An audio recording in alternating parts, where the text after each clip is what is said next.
Yes, seconde édition. Merci, mesdames et messieurs. Vous pouvez se rasseoir ou rester debout à votre plus grand plaisir et à votre plus grande convenance. Évidemment, quand on danse, après, on est essoufflé. Tout le monde n'a pas le cardio légendaire de Monsieur Herman. Et donc, bienvenue à cette cérémonie qui clôture cette première partie du programme Hack Covid, deuxième édition. Je tiens à vous remercier déjà, Els et Nourdine, pour le travail que vous faites en tant qu'interprète, pour nos collègues et nos amis néerlandophones qui nous écoutent.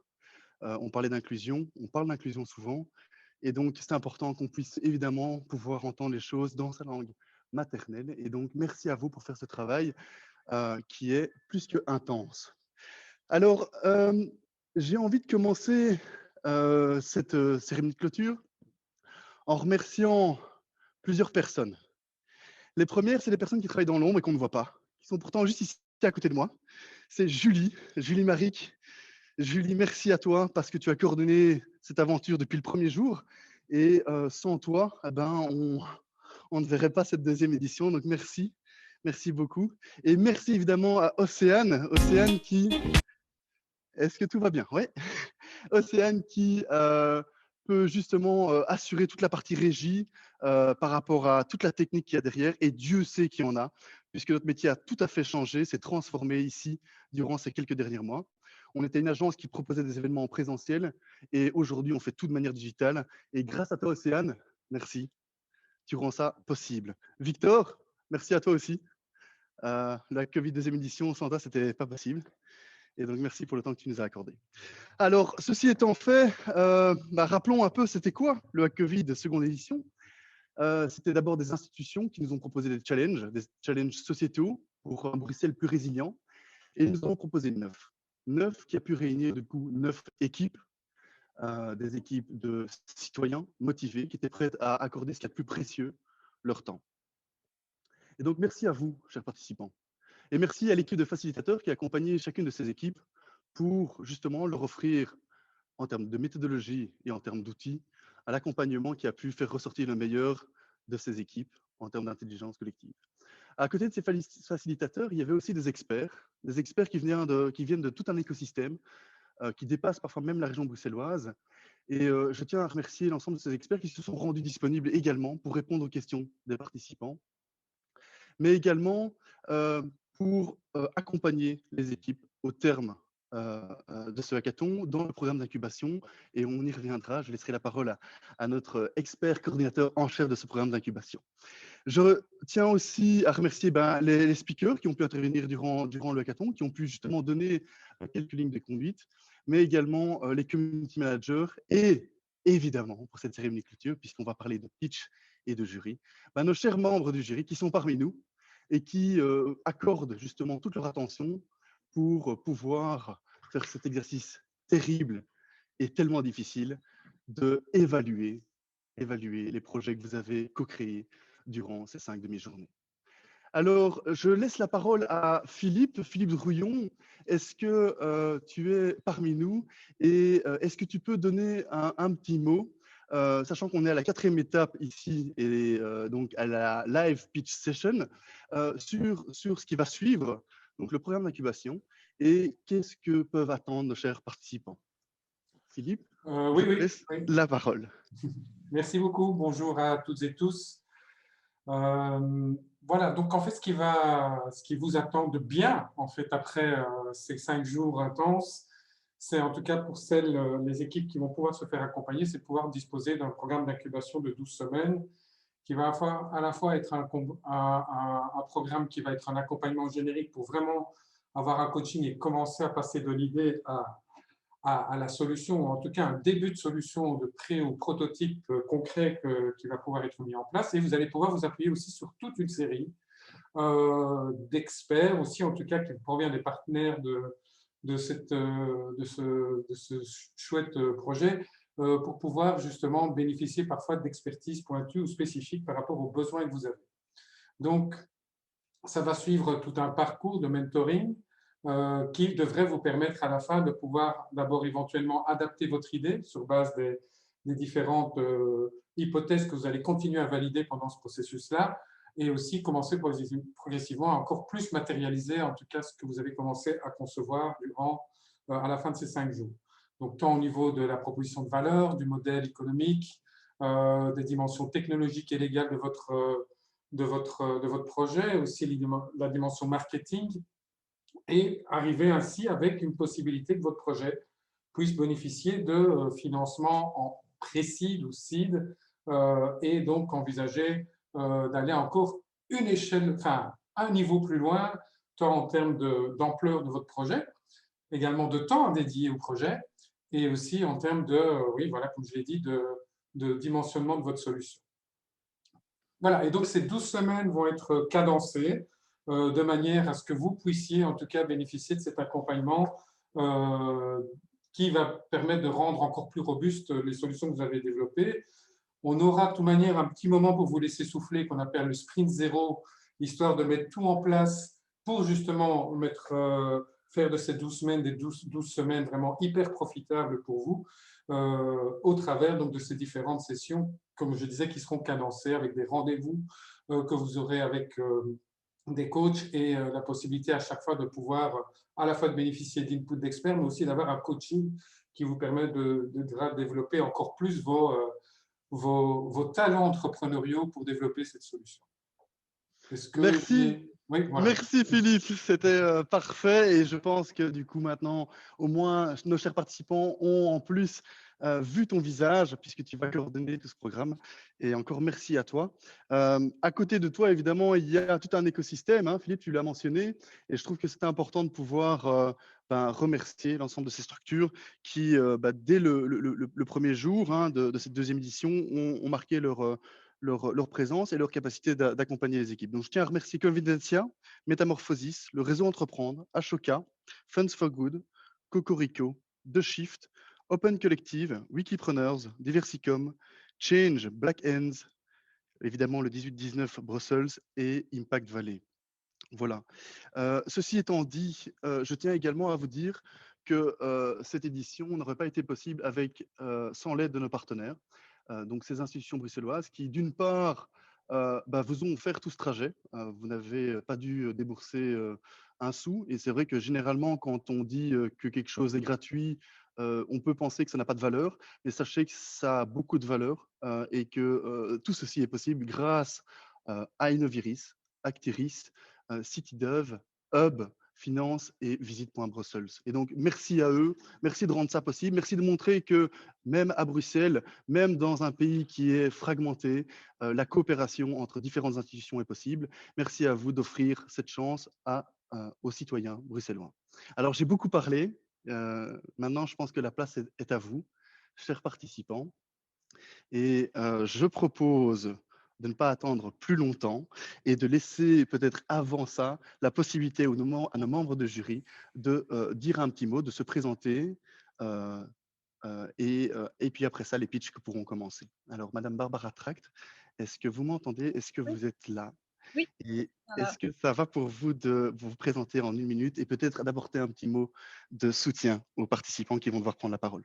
Oui, très rapidement, parce que le but est, je suis très curieuse d'entendre les projets, mais donc je suis la secrétaire d'État du gouvernement bruxellois à la transition économique, très enthousiaste d'être là cet après-midi, d'entendre des nouveaux projets, surtout dans un contexte comme celui qu'on est en train de vivre, qui est quand même morose pour l'économie globalement et pour l'économie bruxelloise en particulier. Donc, assister à cette présentation est vraiment un honneur et un plaisir particulier. Et donc, très curieuse aussi de découvrir ces projets avec vous. Merci Barbara et je laisse la parole à Benjamin. Benjamin? Et j'ai déjà trouvé le bouton micro, ce qui est une bonne chose. Donc moi, je m'appelle Benjamin Cadranel, je suis l'administrateur général de CityDev Brussels. C'est quoi CityDev Brussels? Il faudrait 10 minutes pour l'expliquer. Mais donc en 2 mots, retenez que nous sommes un institut qui est basé sur une compétence immobilière. Donc on cherche des solutions immobilières. On fait de l'aménagement de quartier et on est très ouvert sur toutes les solutions innovantes en matière immobilière pour apporter des réponses aux besoins de la ville. Ça peut être dans l'économie circulaire, ça peut être avec les Fab Labs, on a un réseau de Fab Labs publics. Et donc, on est également très à l'écoute de projets qui pourraient se développer ou qui auraient besoin d'infrastructures physiques pour se développer sur le territoire bruxellois. Je ne peux pas dire plus long que ça. Bonne chance à tous. Merci, merci Benjamin. Et je laisse la parole à Grégor. Grégor, c'est à toi. Bon après-midi à toutes et à tous. Bon après-midi à chacune et chacun. Grégor Chapelle, je suis au service de l'équipe des fournisseurs de solutions d'Actiris depuis presque 10 ans. Actiris, vous le savez probablement, c'est le service public d'emploi bruxellois. Et donc, comme l'a dit Barbara Tract, nous sommes confrontés à des défis tsunamiesque. C'est un tsunami qui arrive sur le service public d'emploi dans les prochaines semaines et dans les prochains mois. Et je crois beaucoup que l'État, que les services publics, que les services à la collectivité doivent s'allier aux citoyens et aux citoyennes, et que c'est en allant puiser dans l'intelligence collective que l'on va pouvoir faire preuve d'innovation, faire preuve de résilience. Et donc, très heureux d'être parmi vous, très impatient de vous entendre et avec beaucoup de solidarité pour votre adrénaline maintenant, sachant que vous allez passer bientôt. Voilà, on est là avec beaucoup de bienveillance et d'envie de vous encourager. À tout de suite. Merci Grégor. Et la parole est à Isabelle. Isabelle, c'est à toi. Merci Alexandre. C'est un tout grand plaisir pour moi d'être là, vraiment, parce que effectivement, je suis la directrice générale de Hub Brussels, qui est l'agence pour l'accompagnement des entreprises. Et notre volonté, c'est vraiment de changer de paradigme et de faire en sorte que l'économie soit avant tout un levier d'impact sociétal. Et donc, mille merci en tout cas à tous les participants. Ils ont été nombreux à consacrer du temps, et on le sait dans cette période compliquée, parfois avec des enfants et d'autres obligations, pour pouvoir jouer le jeu. Et c'est le jeu de la résilience collective qui fera qu'on s'en sortira encore plus haut. Donc, merci encore à tous et toutes, et très impatiente de découvrir ça. Yes, Marie, c'est à toi. Voilà, bonjour à tous. Donc, je m'appelle Marie et je suis la directrice de Shift. De Shift, c'est un réseau belge de développement durable.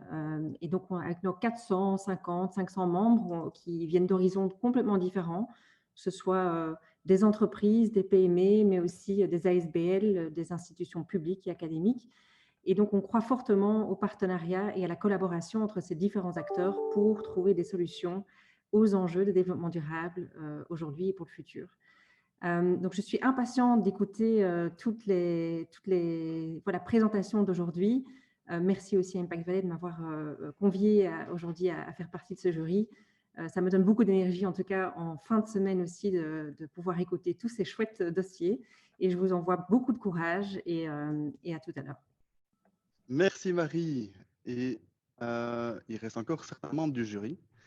Je vois qu'on a un souci avec la présentation et donc on va revenir sur Patrick. Patrick, c'est à toi.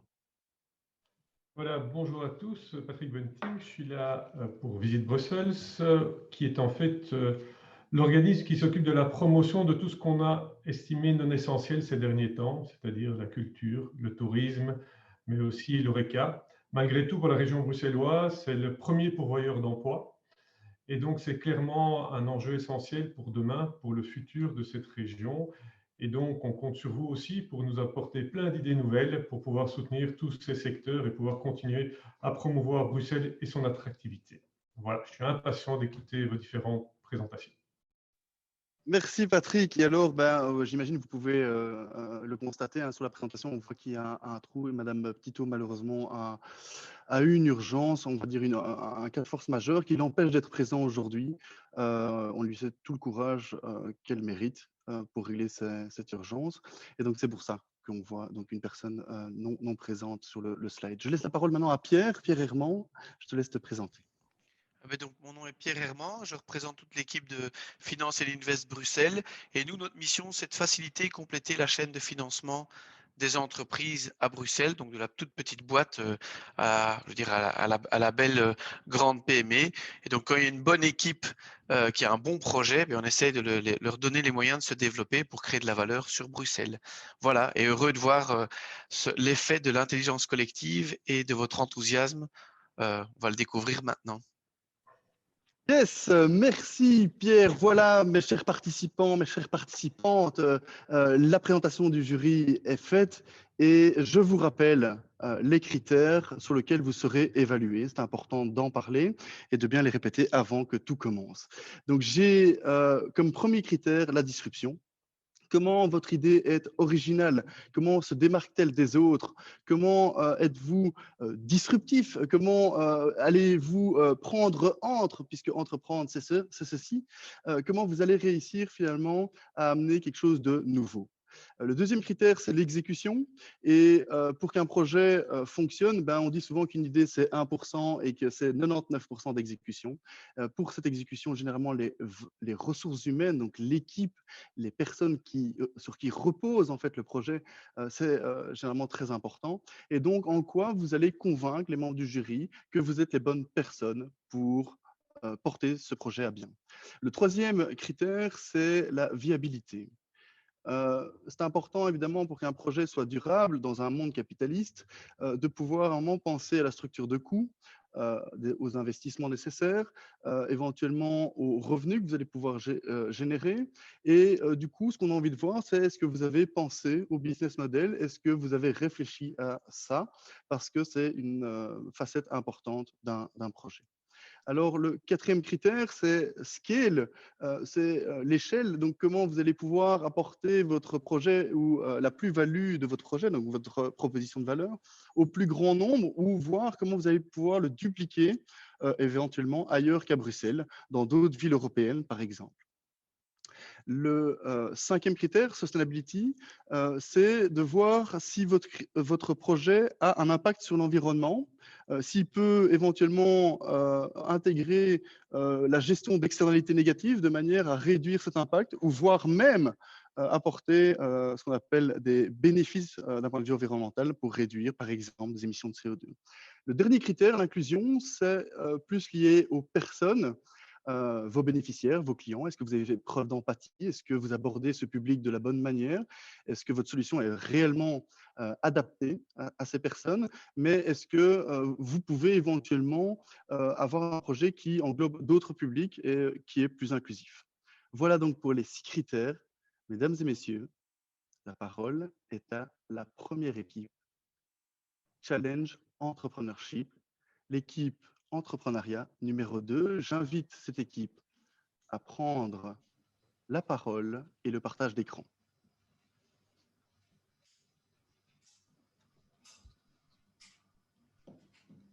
Évidemment, j'invite également en régie à mettre en place le chrono, puisque comme vous le savez, vous avez 3 minutes top chrono.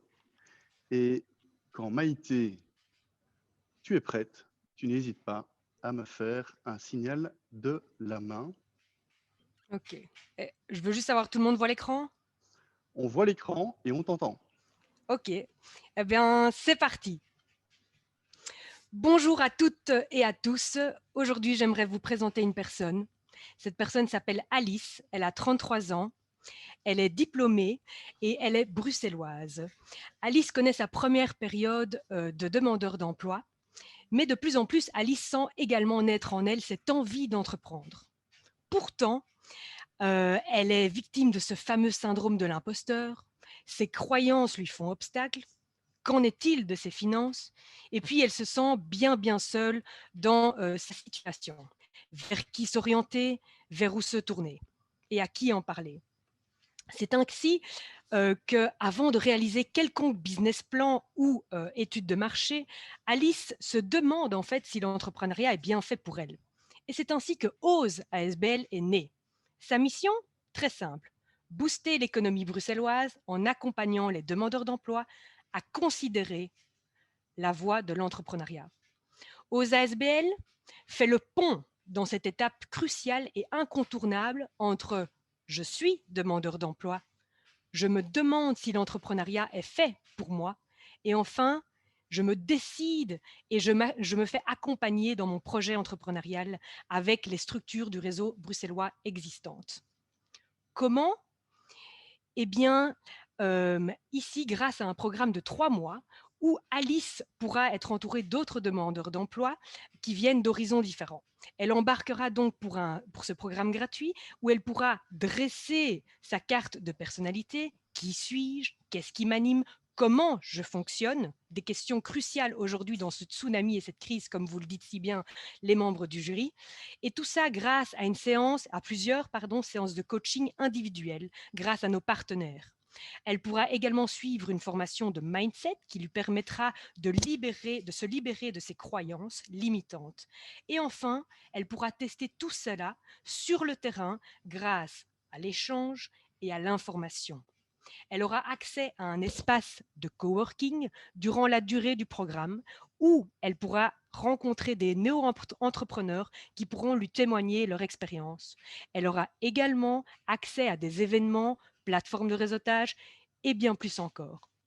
Ce nouveau programme sera co-construit avec des partenaires actifs dans les domaines de compétences visés et grâce à une dynamique d'intelligence collective. Tout ça grâce à des partenaires qui ont déjà validé leur intérêt, suscité leur intérêt pour notre projet, tels que Bicentral, Graines de Soie, etc.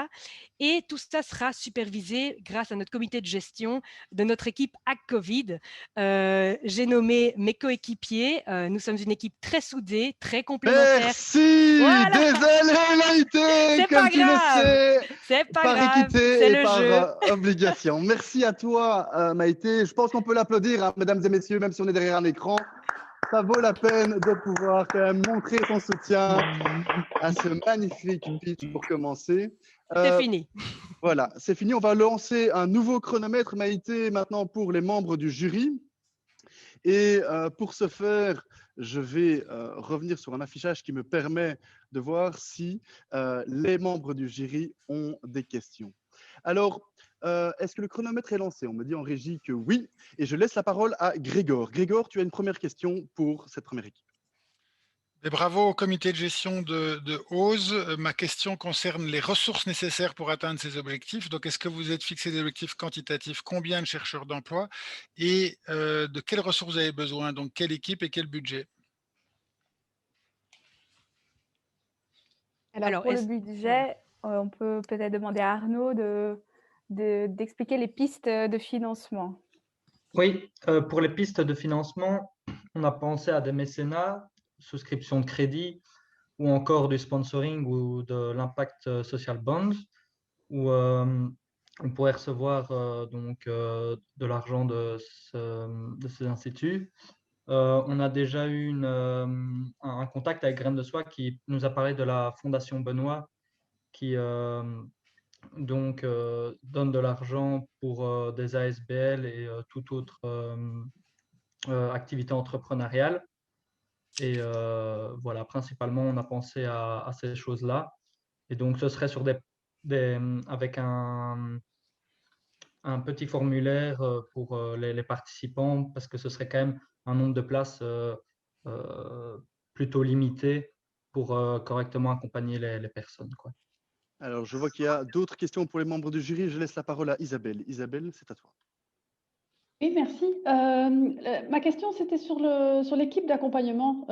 Il y a plusieurs expertises, j'imagine, qui sont prévues, et donc lesquelles, et particulièrement, est-ce que la question du biais de genre est entrée dans votre modèle?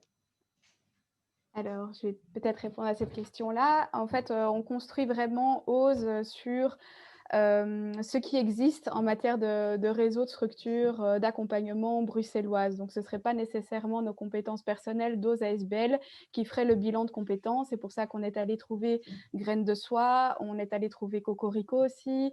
On pensait éventuellement à Job Yourself, à tout le réseautage, et de voir comment on pourrait co-créer ce suivi et cet accompagnement. Les coworking sont hyper importants également parce qu'on veut les impliquer avec ce principe d'instaurer des sessions de réseautage avec leurs coworkers qui pourraient partager leur expérience. Donc, OSE se placerait vraiment dans la coordination des différents acteurs en regroupant en son sein toute une série de compétences. On a un comptable, deux collègues très en affinité avec tout ce qui est site internet qui pourraient donc gérer notre plateforme. On a la relation avec les partenaires, les collaborateurs. Et au niveau des genres, on y a bien sûr pensé effectivement pour créer nos personas, bien qu'on n'en ait présenté qu'un seul.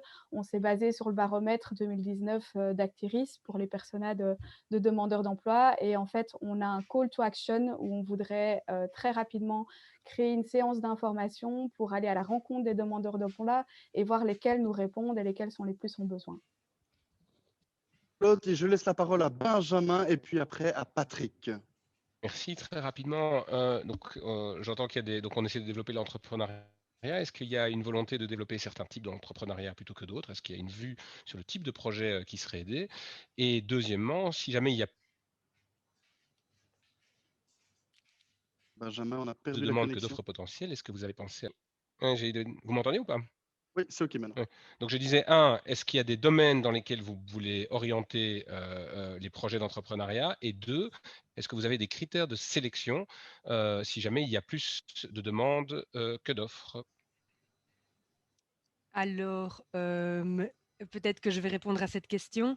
Des domaines de prédilection pour les projets, non, parce que la personne qui arrive, telle qu'Alice ou un autre profil, a juste une idée, une graine en tête. Elle n'a pas encore de direction, elle n'a pas encore son étoile polaire qu'elle a trouvée. Et le but de ce programme, en fait, c'est 75% d'accompagnement personnel pour vraiment donc mieux se connaître et voir si cette voie est faite pour la personne. Et puis 25% de je goûte, je teste à cette voie. Parce que c'est comme on dit, hein, devenir artiste et préparer son spectacle, il y a une différence. On devient artiste, mais du coup, il y a un gros gap entre je prends le step et je deviens artiste ou je prépare mon prochain spectacle et je suis déjà artiste. Donc ici, il n'y a pas encore de domaine. Tout domaine est accepté. Et au niveau des critères de sélection, il faut être demandeur d'emploi, bien évidemment.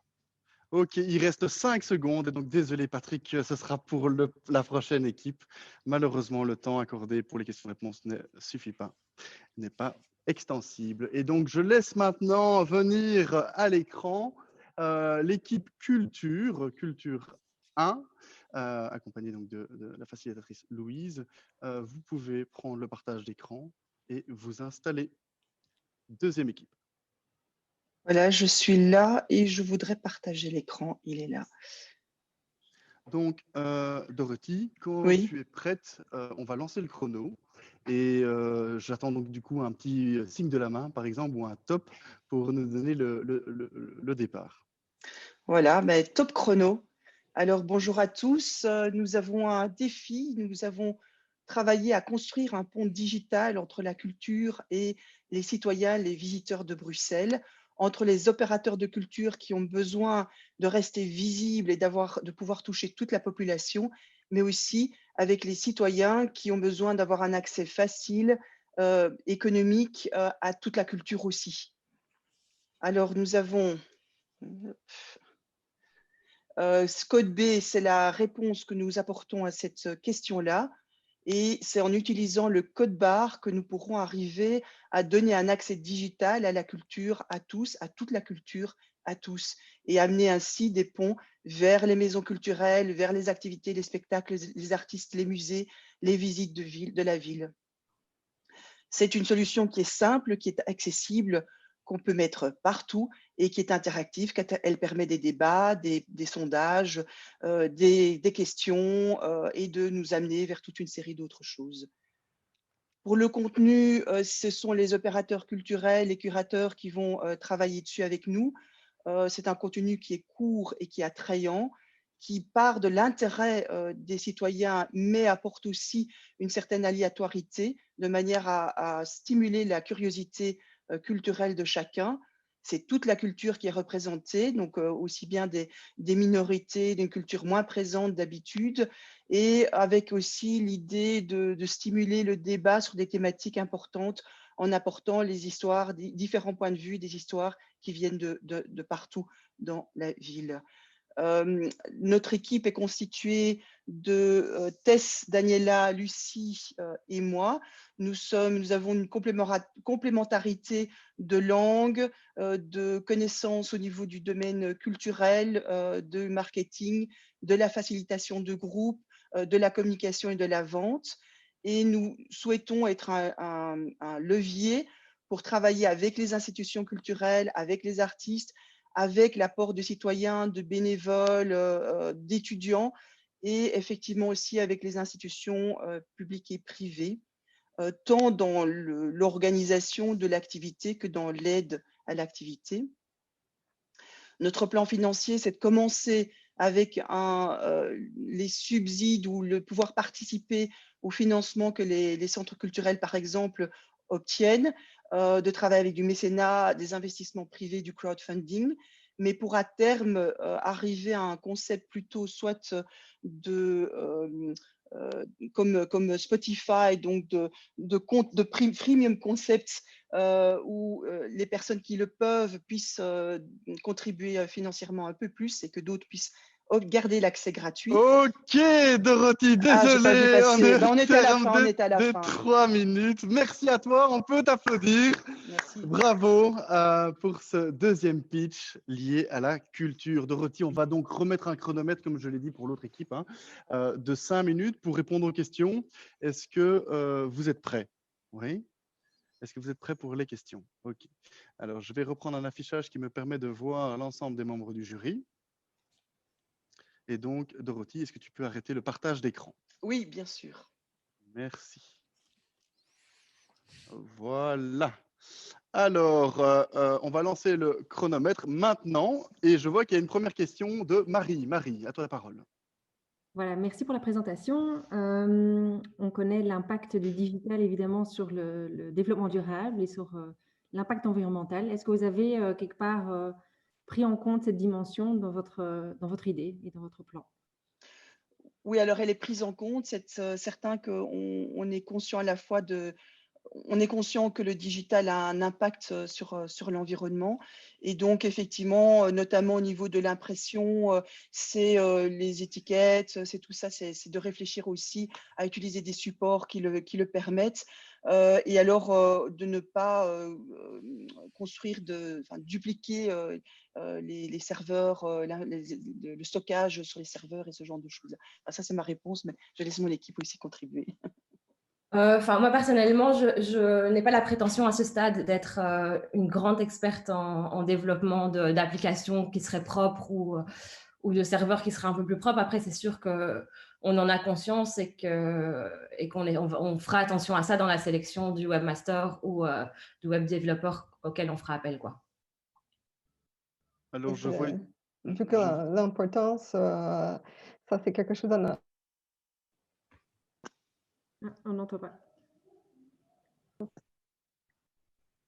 Daniela, le micro est coupé. Est-ce que... Voilà. Non, je disais que ça fait partie de notre plan parce qu'on sait bien l'importance qu'il y a ça de nos jours. C'est quelque chose à ne pas négliger, donc on a nos idées. Alors, je vois une autre question de Grigor. Mais Patrick, rassure-moi, tu n'avais pas de question. Je veux juste m'assurer. Oui, enfin, c'est pas grave. Non, rapidement, une petite question. Quels sont vos besoins financiers pour lancer l'opération? Vous avez fait un estimatif des besoins financiers pour lancer? On n'a pas un montant défini, c'est assez difficile à dire parce que on n'a pas, comme je disais juste avant, de connaissances en termes de développement d'applications et du montant que ça représenterait. Mais on pensait s'appuyer effectivement sur les montants qui sont mis à disposition des centres culturels ou d'autres opérateurs culturels qui ne peuvent pas exercer leur activité physique pour le moment, pour avoir un pot commun et commencer à développer l'offre, quoi. Et puis, il y a un point de départ.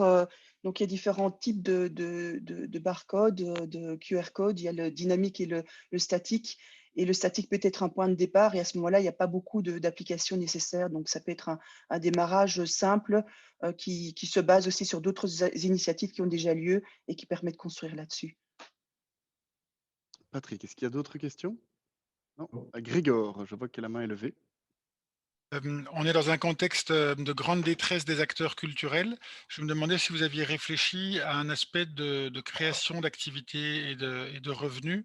Donc, est-ce qu'il y a de la création d'emplois, même d'emplois indépendants ou d'emplois en coopérative autour de votre projet? Oui, il y a certainement des potentiels, hein, parce que, alors tout d'abord déjà au niveau de la mise en place, mais au niveau de la création de contenu. Donc on souhaite effectivement c'est stimuler la création de contenu par des artistes indépendants qui alors ont aussi un accès, sont aussi promus et peuvent à ce moment-là drainer un public chez eux. Donc ça, c'est une des possibilités qu'on a envisagées. Mais aussi au niveau enfin, d'expertise technique, par exemple, et technologique, on en aura aussi besoin au niveau de la culture. Au niveau technologique, moi, j'ai déjà un projet pour après le déconfinement. Je suis au incubateur chez Molengeek. Donc, Molengeek travaille en direct avec Actiris. Donc, on compte bien compter sur voilà, les élèves de Molengeek pour donner suite pour l'emploi. Et pour faire peut-être rentrer de l'argent dans le secteur, si on avait peut-être la chance d'être sponsorisé pour ce projet dès le départ, pour lancer l'application et son bon fonctionnement, l'idée serait peut-être aussi, à chaque fois qu'il y a un QR code scanné, de redistribuer de l'argent dans le secteur. C'est aussi une possibilité de faire tourner l'argent dans l'économie. Après, voilà, on n'a pas assez loin en termes de réflexion sur le modèle financier. Ok, merci. Est-ce que nos chers membres du jury ont encore des questions? Il reste 20 secondes. Non? Eh bien, c'est ok. On peut Merci. donc vous remercier et merci à vous. Et on passe à l'équipe qui suit, l'équipe emploi numéro 2, donc l'équipe de Julien comme facilitateur. À vous de prendre le partage d'écran, de vous installer pour ce prochain pitch. Alors, comme pour les autres équipes, et vous le savez, hein, vous avez 3 minutes. 3 minutes de présentation. Et je propose à Marco, quand tu es prêt, de me faire un signe de la main pour qu'on puisse en régie lancer le chrono. Top. Yes. Voilà. Nous sommes partis du constat que la crise du Covid a frappé durement le marché de l'emploi, bien évidemment. Et nous sommes partis du postulat que nous pouvions transformer cette crise en une opportunité. Alors, selon nous, le Covid a aggravé des challenges qui étaient déjà existants dans le marché de l'emploi, à savoir qu'il y a toujours eu une incertitude économique pour les entreprises et leurs activités, une volatilité du marché de l'emploi, une rapidité, une accélération, mais aussi les problèmes du mismatch, l'inadéquation parfois entre l'offre, la demande, les besoins, les attentes des acteurs. Nous, notre solution ici, c'est le projet Inside Out. Il s'agit d'une entreprise de placement, mais qui travaille avec peut-être des profils de travailleurs qu'on n'a pas l'habitude de voir dans ce type de structure. Et on a décidé d'inverser en fait le prisme de l'accompagnement et plutôt que considérer les personnes comme des chercheurs d'emploi, on les considère plutôt comme des travailleurs qui ont été privés de mission. Donc, on va offrir à ces travailleurs un placement en entreprise pour leur permettre d'exercer leur art. Et donc, notre offre pour le demandeur d'emploi consiste en se voir offrir la perspective d'un emploi à long terme et un encadrement de carrière, un encadrement professionnel. Et d'un autre côté, pour l'employeur, on vise à réduire ce mismatch, le fait de mal connaître, de mal cibler les attentes, de mal transmettre sa culture d'entreprise. Voilà, nous, on va prendre ça en charge et la transmettre à nos travailleurs qui seront placés dans l'entreprise. Pour ça, on prévoit des solutions de formation, d'onboarding, qui sont taillées sur mesure. Alors, nos particularités, contrairement à ce qui se fait dans le secteur, on offre des contrats durables, une solution à coût maîtrisé, un risque réduit pour l'employeur puisque les personnes sont sur notre payroll, et on va fonctionner avec des petites équipes agiles, des petites cellules inspirées du modèle Buurtzorg, donc une petite équipe d'environ 4-5 personnes qui offrira des solutions sur mesure à nos clients, nos entreprises, mais aussi aux collaborateurs que nous allons engager. Donc cette équipe la voilà, il s'agit d'accompagnateurs, de consultants, de travailleurs des ressources humaines, de commerciaux qui peuvent essaimer un peu partout dans Bruxelles et se multiplier. Et on va baser notre modèle sur l'intégration dans un écosystème existant, donc qui est la dynamique partenariale qui existe déjà à Bruxelles au travers des institutions publiques et à la fois sur le business model des entreprises de placement que vous connaissez tous très bien. Voilà, je vous remercie pour votre attention. Merci Marco, top dans les temps, bravo, félicitations à toi. Et je propose d'arrêter le partage d'écran pour passer aux questions-réponses. Yes, alors, belle présentation dans les temps et je propose de laisser la parole à Isabelle dans un premier temps. D'accord, merci. Ma question, en fait, c'était par rapport, j'ai peut-être mal compris, donc c'est par rapport au payroll. Donc, le modèle financier, en fait, j'imagine c'est un peu sur base alors de ce que peut faire Smart, c'est-à-dire que c'est l'organisme qui prépayerait les travailleurs. Mais donc ça, j'aimerais bien plus d'explications juste pour ma bonne compréhension du système qui est proposé. Il y en a plusieurs ici. Tout à fait. En fait, ça ressemble beaucoup plus au système en vigueur dans le monde de l'intérim et des entreprises de consultance. Donc, ces travailleurs sont sur notre payroll en contrat à durée indéterminée. Et donc, notre engagement sociétal, et pour ces travailleurs, c'est de prendre à notre charge la recherche d'une mission continue et de combler peut-être les intervalles entre les missions par des renforcements de compétences. Voilà, ou de la formation continue. D'accord. Pardon. Non, Isabelle, continue. Alors, effectivement, donc, le modèle financier, parce qu'il faut une somme de départ pour pouvoir préfinancer, en tout cas les travailleurs en question. Le temps que la machine, j'ai envie de dire, se lance, qu'est-ce qui est prévu pour ça au niveau du montant de départ? Donc, on pense démarrer avec un petit nombre de travailleurs, étant donné qu'au début, on risque de se retrouver avec des problèmes de trésorerie, le temps que nos clients nous versent l'équivalent du salaire qu'ils paieraient à cette personne, plus une commission, mais qui serait bien moindre que ce qui se fait dans le monde de la consultance et de l'intérim, vu notre engagement sociétal. Et pour ce qui est de l'accompagnement et du plan de carrière sur mesure, là, on compte plutôt sur l'écosystème existant et les solutions partenariales qui sont déjà proposées par les pouvoirs publics pour nous occuper de cet aspect-là. Merci Isabelle, merci Marco. Je laisse la parole à Grigor. Grigor, à toi l'honneur.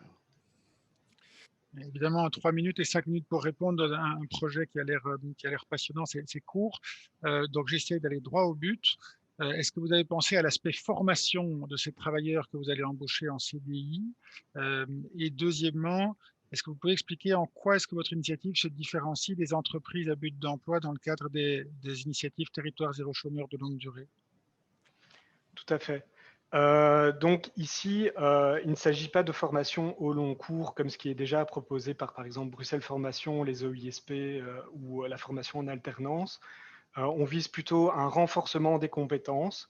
On pourrait avoir par exemple une personne qui a travaillé comme manutentionnaire cariste à l'étranger mais qui n'a pas le brevet en Belgique ou des choses comme ça. Et au niveau des territoires zéro chômeur de longue durée, la différence fondamentale, il s'agit de missions qui répondent aux besoins directs des entreprises. Donc, ce ne sont pas des emplois qui sont à temps choisis par le travailleur et co-construits avec le travailleur. C'est vraiment une réponse à un besoin des employeurs. Et donc, voilà, et ce sont les clients qui financent les salaires des collaborateurs que l'on place et non pas les pouvoirs publics. Merci Marco. Grigor, est-ce qu'il y a une autre question? Non, c'est OK? OK. Marie, je vois encore une main levée. Est-ce que tu as une question? Oui. J'ai entendu plusieurs fois le mot durable, donc ce qui m'intéresse plus particulièrement. Est-ce que vous avez imaginé quelque part dans votre modèle de sélectionner peut-être des projets ou dans d'autres que vous ne choisiriez pas par leur caractère de durabilité? Oui. En fait, on a pensé, donc plusieurs experts nous ont confirmé cette tendance de démarrer sur peut-être un nombre de fonctions limités, de secteurs limités pour développer notre expertise et puis nous étendre au travers de nos cellules.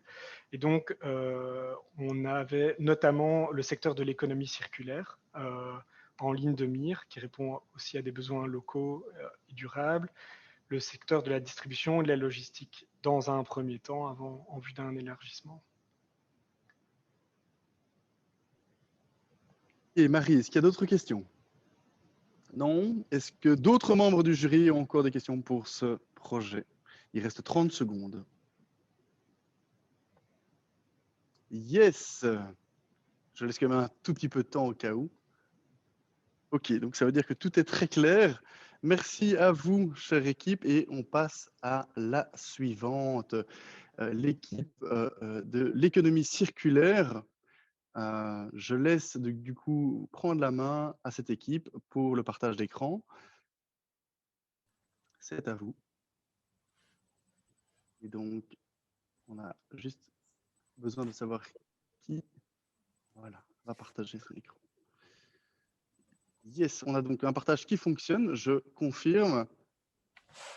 Et on cherche juste à épingler la bonne personne qui va faire le pitch. Est-ce que cette personne peut prendre la parole? Oui, c'est moi dans un premier temps. Ok, merci Chloé. Chloé, comme pour les autres, quand tu es prête, tu fais un petit top de la main. Ok, c'est parti. Ok, top chrono. Donc bonjour à tous, nous sommes ici sur un chantier en démolition. Dès lundi, tous les matériaux que vous voyez ici vont partir à la poubelle alors qu'ils sont encore utilisables. C'est du gaspillage. Comment se fait-il qu'aujourd'hui, on jette encore autant dans le secteur de la construction? Grégoire va vous l'expliquer. Alors, merci Chloé. Une des raisons pour lesquelles on gaspille encore autant, c'est que le secteur du réemploi des matériaux de construction n'est pas encore suffisamment développé. On a essayé de comprendre pourquoi et on a identifié 3 raisons. La première, c'est qu'il n'est pas toujours simple de savoir où trouver ces matériaux de réemploi. La seconde, c'est qu'une fois qu'on les a trouvés, on n'est pas toujours sûr qu'ils soient disponibles en temps voulu et dans l'état qui convienne. Et finalement, leur prix est parfois trop élevé. On a parfois un prix de matériaux de réemploi qui est proche de celui des matériaux neufs. On a voulu, avec des experts, comprendre ce qui se cachait derrière le prix et on s'est aperçu que ce qui le faisait principalement gonfler, c'est la nécessité de stocker ces matériaux. Et donc, notre but chez Match Mining, c'est vraiment de lier les offres et les demandes simultanées en matériaux de construction, de réemploi. Alors, comment est-ce qu'on va s'y prendre? Tout d'abord, il faut savoir que depuis 6 mois, la ville de Bruxelles exige de la part des chantiers de déconstruction de réaliser un inventaire des matériaux qui vont être déconstruits et d'autre part, d'introduire, donc là je parle pour les marchés publics, d'introduire une part de réemploi de matériaux de construction dans les nouvelles constructions. Match Mining veut aider les acteurs publics à réaliser leurs objectifs, en aidant tout d'abord les déconstructeurs à réaliser leurs inventaires et en récupérant auprès des architectes ou des acteurs ou des auteurs de projets leurs maîtrises. On va introduire tout ça dans notre plateforme et ça va pouvoir nous donner une vision long terme du futur sur les offres et les besoins en matériaux de construction chez les différents acteurs. On va pouvoir ensuite réaliser un match en flux tendu et organiser une transaction à travers la plateforme. Pour commencer notre activité, nous avons besoin de rencontrer les acteurs publics afin de définir les matériaux disponibles prochainement sur les chantiers bruxellois. Il nous faudra aussi rencontrer les experts du secteur et enfin de l'aide pour fixer notre business plan. À long terme, nous espérons viser un public plus large afin de créer une demande récurrente. Nous souhaitons également créer des emplois pour la déconstruction sélective et le reconditionnement afin de proposer ces services au sein de Match Mining. Je vous remercie pour votre écoute. Yes, on peut les applaudir, bravo! Bravo à vous, l'équipe économie circulaire. Et on commence à le savoir maintenant, hein. Vous allez passer aux questions-réponses sur le grill de nos membres du jury. Alors, je vois Patrick et Pierre qui lèvent la main. Et je vais laisser la parole à Pierre Herman dans un premier temps. Pierre, donc moi, j'aime beaucoup l'idée de cette plateforme. Et c'est vrai que quand on a une plateforme, il y a 2 enjeux. Il faut trouver autant d'offres que de demandes. Hein, c'est toujours l'idée. qui paye en fait ce point? Est-ce que vous prenez vous voyez comment sur qui paye? Est-ce que c'est les deux qui payent pour un membership ou est-ce que vous prenez simplement par rapport au matériel? Enfin, comment vous voyez cette rétribution en fait pour créer votre plateforme? Alors, je vais peut-être prendre la parole pour la partie viabilité du projet. Donc, en fait, comme Grégoire expliquait, c'est devenu une obligation dans le cadre des marchés publics. Donc, les marchés publics prévoient une rémunération pour faire cet inventaire. Donc, déjà, à partir du moment où tout est sur la plateforme, donc dans l'inventaire, là, nos coûts, ils sont de 0 puisque c'est rémunéré, ça fait partie du marché public en lui-même. Et donc, je ne sais pas, vous voyez toujours mon écran, hein? Non. Oui, très bien. Donc voilà, ici on est dans la partie inventarisée. Donc là, on est payé pour le faire. Pour le chantier où on va prélever les matériaux, le supplément serait seulement sur le démontage. Donc qu'est-ce que coûte en démontage par rapport à une démolition? Ça coûte un petit peu plus cher. Ensuite, le transport, dans tous les cas, il faut le payer. Que ce soit pour des matériaux neufs ou de réemploi, il faut le payer. Le placement, même chose. Dans tous les cas, matériaux neufs ou réemploi, ça ne change rien du tout. Et alors, au niveau de la transaction en elle-même, sur la vente, on envisageait de prendre un pourcentage sur l'économie qui serait réalisé entre l'achat de réemploi et l'achat de matériaux neufs. Voilà. Donc, il y a l'inventaire, le transport et alors la commission. C'est ça. Parfait, merci. Merci à vous. Je vois que, Patrick, tu avais également une question, si je ne me trompe pas. Oui, vous pouvez un peu détailler comment vous envisagez ce match mining, comment vous allez le réaliser concrètement via des systèmes informatiques, comment vous allez fonctionner? Je vais peut-être prendre la parole par rapport à ça. Donc l'offre, donc le principe, ça va être un peu le Tinder du matériel de construction. Donc ça va être en fait le match entre l'offreur, donc le chantier en destruction et le chantier en reconstruction. Donc ça va être une plateforme en fait informatique sur lequel on va aller. Donc on va avoir un travail en fait d'inventaire. Donc on va donner un support à l'offreur pour aller faire l'inventaire de qu'est-ce qui est disponible et on va transformer en fait ce qu'on appelle les métiers des architectes, donc ce qui est chez le demandeur, de le transformer en fait dans cette plateforme en modèle standard, en fait en listing standard. Et donc c'est là où le match va se faire sur une plateforme informatique numérisée. Et je peux juste ajouter une petite précision aussi. Ce sera un outil de planification, donc ça permettrait vraiment que l'offre et la demande se rencontrent au bon moment. Donc, c'est surtout ça qui fait la différence aussi avec les plateformes déjà existantes.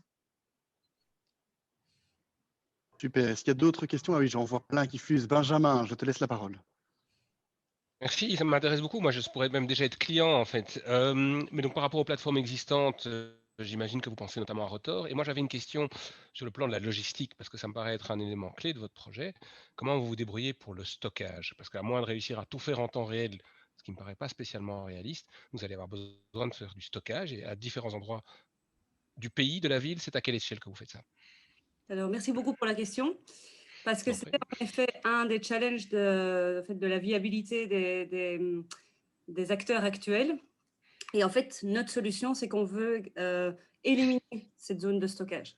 Et c'est pour ça qu'on est en flux tendu. Et c'est pour ça qu'en fait, on travaille vraiment sur le matching de la demande. Donc, j'ai une offre, j'ai une demande. Alors, c'est évidemment, c'est le challenge, comme un des intervenants, un des membres de jury l'a notifié, c'est d'avoir assez d'offres et assez de demandes pour que ça se matche. Mais l'idée, en fait, c'est d'éliminer cette zone de stockage, enfin, ce temps de stockage, en tout cas dans un premier temps, pour maximiser les flux, maximiser évidemment la rentabilité et donc après pour pouvoir, comme on a proposé, donc au niveau du scale-up, se dire on pourrait peut-être faire de la planification à plus long terme, pouvoir commencer à faire du stockage pour des demandes spécifiques et là on est sûr qu'il y a une demande, un flux de demandes plus importante et voilà. Alors, merci Benjamin pour la question. Et je pas de stockage, c'est retenu. C'est ça. À Grégoire, il reste 20 secondes. 20 secondes. Et donc, qui transporte? Comment? Alors, je vais continuer sur la partie logistique. 10 secondes. Ok, donc l'idée de la logistique, donc comme l'a mentionné Coralie, en fait, de toute manière, on va le transporter, que ce soit du matériel neuf ou récupéré. Donc à ce moment-là, c'est un service qu'on peut donner. Merci. Merci Marianne. Désolé, équité oblige. Tout le monde à la même enseigne, peu importe la thématique, peu importe l'équipe. Et donc, merci à vous. Alors, on va donc passer maintenant à un nouveau challenge. Avant de pouvoir faire une pause, hein, puisque on sait que c'est important de pouvoir à un moment faire une pause. Ça permet aussi aux équipes qui passeront après de ne pas être cotées plus sévèrement par nos membres du jury qui auraient tendance à peut-être avoir envie d'avoir besoin de faire un besoin pressant. Et donc, je laisse la parole ici à l'équipe de l'agriculture urbaine et l'équipe de Sébastien prendre le partage d'écran et nous indiquer qui va commencer ce pitch. C'est bon pour vous? Oui, Dania, on te voit, on t'entend et on va pouvoir, maman, t'épingler pour te mettre en grand. OK. Donc, fais-moi signe, Dania, ou crie top chrono si c'est OK pour toi. Oui, Dania, tu me dis top. Top. Bonjour tout le monde. J'ai une question pour vous. Si vous habitez en ville, est-ce que ça vous arrive parfois de vous sentir vraiment connecté à la Terre? Et parmi vous, au cours de la dernière année surtout, qui s'est déjà senti seul? Parce que si c'est le cas, vous n'êtes pas les seuls. C'est le cas de 46% des Belges. Et après la deuxième vague, après le deuxième confinement, c'est passé à 73%. Est-ce que vous vous rendez compte qu'on passe 90% de notre temps à l'intérieur de chez nous, dans nos appartements, dans nos maisons? Est-ce que vous trouvez ça normal? Alors nous, au vu de tout ça, on a eu envie de planter une graine ensemble. Et cette graine, pendant qu'elle va pousser, on va vous accompagner. On va tisser du lien. On va faciliter les rencontres. De manière à ce que, quand viendra le printemps, vous pourrez aller récolter des tomates avec vos voisins, que vous ne connaissiez même pas il y a quelques mois, et les cuisiner ensemble. Donc concrètement, c'est quoi qu'on vous propose? Ce qu'on offre pour les communes ou pour les détenteurs d'espace, c'est vraiment un produit clé sur porte qui permet facilement de végétaliser la ville et de créer de la cohésion sociale. Nous, on vient installer ces espaces urbains. On a déjà un partenariat avec Tomato Chili qui crée des serres avec des matériaux de récupération de chantier. On vient les installer, mais pas que. On les gère aussi dans le temps. On les gère de façon pérenne, de façon inclusive, et on en fait vraiment des lieux de rencontre et de joie. À côté de ça, les citoyens, donc tous autant que vous êtes là, vous auriez l'opportunité de rejoindre une de ces communautés près de chez vous et d'aller vous y reconnecter. Reconnecter à la terre, reconnecter aux autres, avec aussi l'occasion de participer à des ateliers, à des rencontres, à des événements. Alors, on va fonctionner avec un système de location annuelle pour les communes ou pour les détenteurs d'espace et avec un abonnement pour les citoyens. On ne veut pas que ce soit une barrière à l'entrée. On vous invite à découvrir tous ces détails et les détails de notre business model dans le document qu'on vous fait parvenir en fin de pitch dans le chat, parce que moi, j'ai surtout envie de vous parler de notre équipe. Je vous invite à rencontrer Nastasia ici, la touch de patate douce. On a aussi Tanguy, le légume dans l'assiette. Antoine, l'épice qui fait voyager. Christina, la tomate au soleil. Moi, l'herbe médicinale. Et on a été bien arrosé par Sébastien au fil de la semaine. Nos next steps et notre business model, ils sont détaillés dans le document qu'on vous envoie maintenant. Mais on a déjà un petit truc à vous proposer. C'est celui de prendre votre plante préférée. Ouais, allez-y, prenez-la. Allez la poser devant votre porte et allez rencontrer vos voisins. Merci. Yes, bravo. Bravo, bravo. Et je vous propose de passer aux questions-réponses. Donc, 5 minutes comme d'habitude. Et je vais changer l'affichage ici pour m'assurer que j'ai bien une vue sur l'ensemble des membres du jury.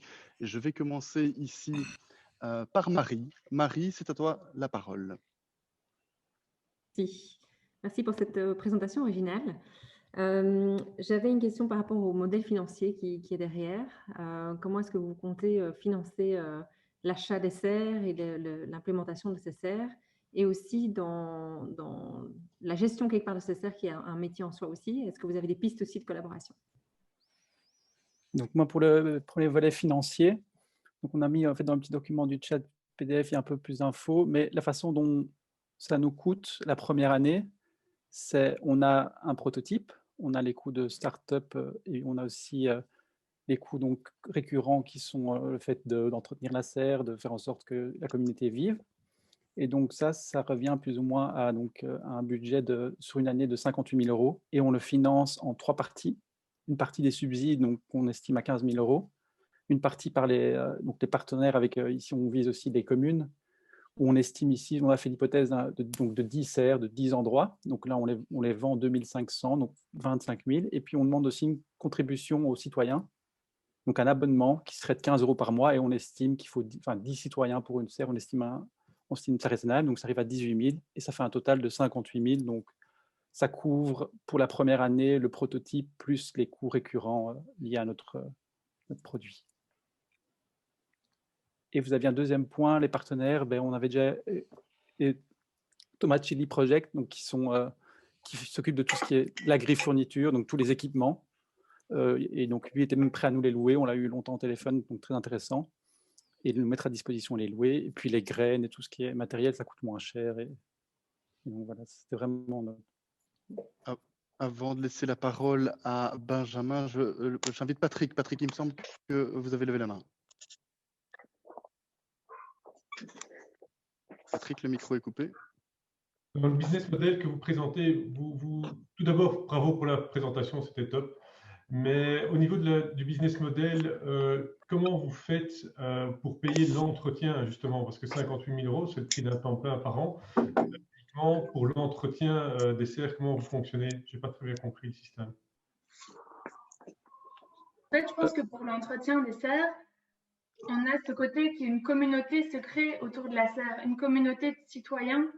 Et en fait, à la fois, c'est leur serre parce qu'ils s'approprient aussi cet espace. Ça reste la serre dans l'espace public, mais en fait, on compte sur le fait que si c'était vous, par exemple, vous auriez envie de les laver, les carreaux de la serre, ou bien de ranger le terreau, ou bien d'en prendre soin. Et c'est des matériaux aussi hyper durables que Tomato Chili utilise, qui fait que ça tient dans le temps, en fait.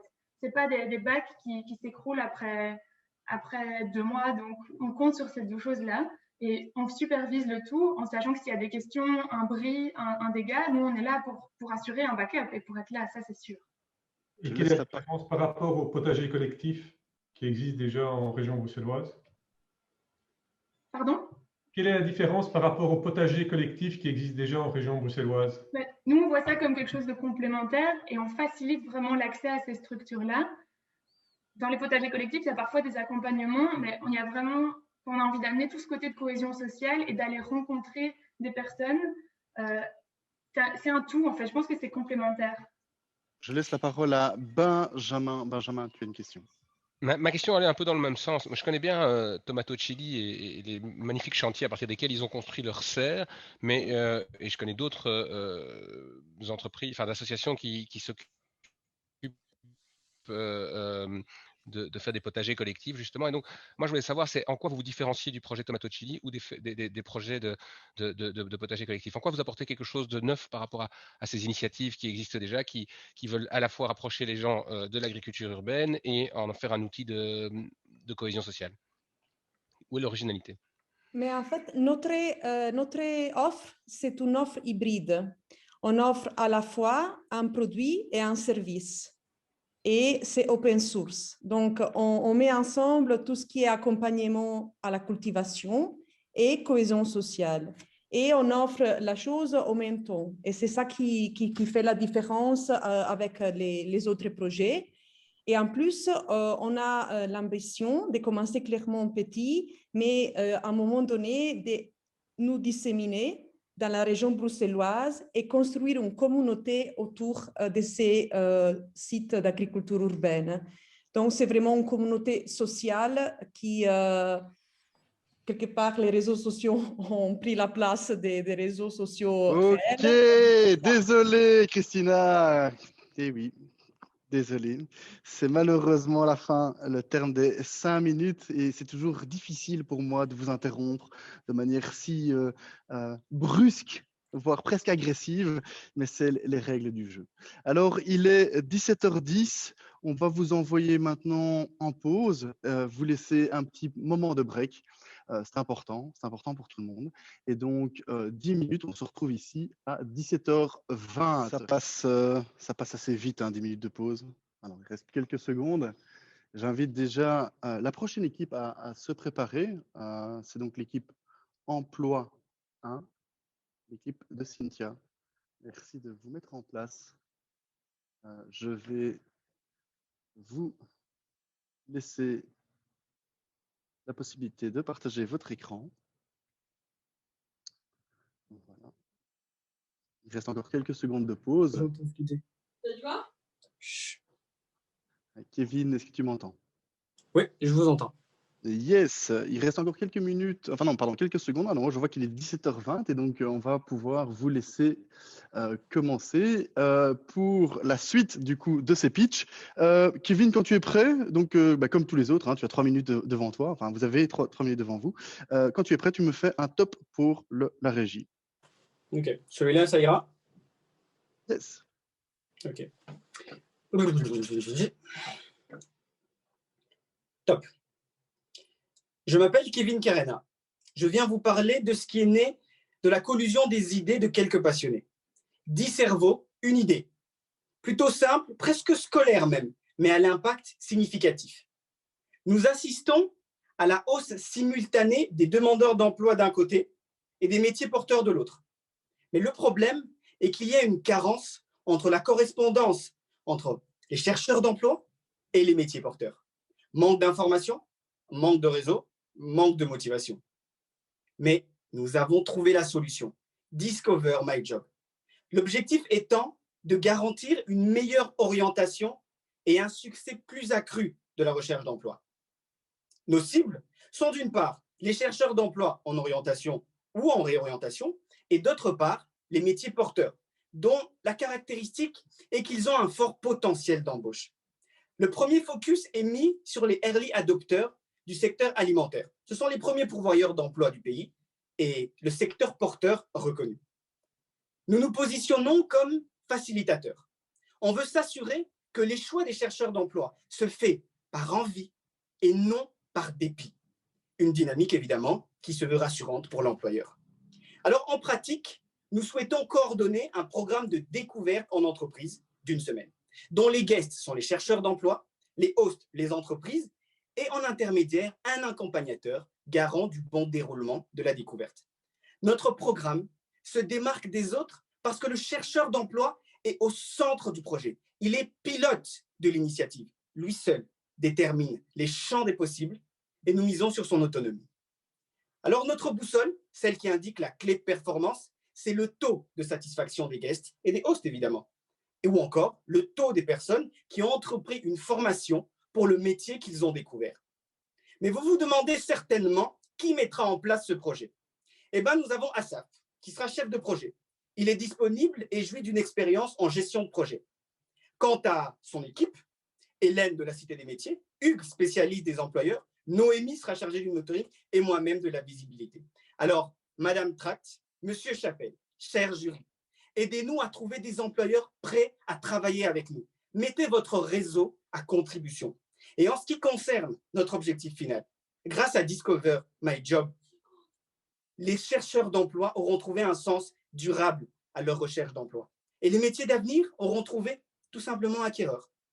Ils seront mieux connus, plus attrayants et disposeront d'une main-d'œuvre qualifiée et motivée qui boosteront leur secteur. Yes, bravo, bravo Kevin et bravo à toute ton équipe. Félicitations. Je laisse du coup le temps de retirer le partage d'écran pour pouvoir repasser sur l'ensemble des participants. Et je vois déjà qu'il y a des questions. Cette présentation, ce pitch a suscité des questions. Je laisse d'abord la parole à Grégor Chapelle. Grégor, à toi l'honneur. Merci beaucoup pour la présentation. Bravo pour la présentation dans les délais. Ma question est basique. Quel est l'intérêt de l'employeur? Comment est-ce que vous voyez les choses? Donc, le host, pourquoi ferait-il appel à vos services? Est-ce que vous voulez le convaincre avec un impact sociétal et avec une générosité? Ou est-ce que vous pensez à un service derrière en termes de recrutement? Oui, bonjour Hugues. En fait, voilà, donc l'intérêt de l'employeur peut être multiple. Donc, en fait, d'une part, il y a dans certains secteurs qui sont porteurs, mais il n'y a pas beaucoup de candidatures, que ce soit en termes de quantité, mais même aussi parfois en qualité, au niveau des compétences, des connaissances, etc. Et c'est parfois simplement parce que, d'une part, le secteur n'est pas sexy et du coup, n'attire pas du tout en fait le public qu'il aimerait justement attirer. Et du coup, ces entreprises développent de plus en plus un employer branding pour justement essayer d'attirer ces candidats. Et c'est là où notre offre peut déjà les intéresser parce que ce serait déjà plus de visibilité sur le marché de l'emploi et ça leur permettrait voilà, de déjà directement en contact avec ces personnes-là. Et alors, une deuxième part, oui, effectivement, il y a aussi cet impact où on rehausse un peu l'image de l'entreprise en étant plus visible, etc. Et donc en participant à ce type de projet.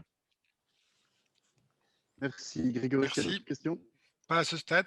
Ok, je laisse la parole à Isabelle. Isabelle, à toi l'honneur.